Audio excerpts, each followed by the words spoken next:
Hi అండి, అందరికీ నమస్కారం. ఈరోజు భార్య గురించి ఒక మంచి కవిత చెప్పుకుందాం. మీకు నచ్చినట్టయితే లైక్ చేయండి. భరించేది భార్య, బ్రతుకునిచ్చేది భార్య, చెలిమినిచ్చేది భార్య, చేరదీసేది భార్య.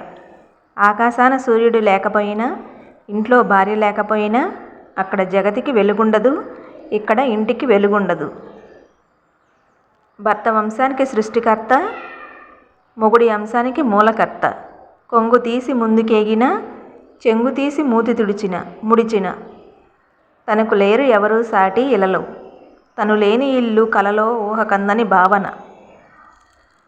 బిడ్డలను ఆదరించి, పెద్దల సేవలో తరించి, భర్తను మురిపించి మైమరిపించి, బ్రతుకు మీద ఆశలు పెంచి, చెడు ఆలోచనలు త్రుంచి, భ్రమరంలా ఎగురుతూ, భర్తను భ్రమల నుండి క్రిందకు దించుతూ, కళ్ళు కాయలు కాచేలా భర్త జీవితాన పువ్వులు పూచేలా చేసిన జీతం లేని పని మనిషి, జీవితాన్ని అందించే మనసున్న మనిషి.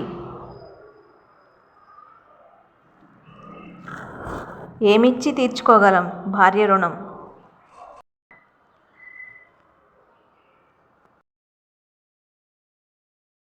ఆమెకు భారం కాకుండా ఉండడం తప్ప అదే భార్యకు మనం ఇచ్చే విలువైన ఆభరణం.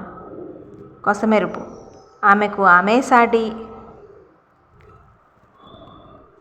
Telugu poetry about wife.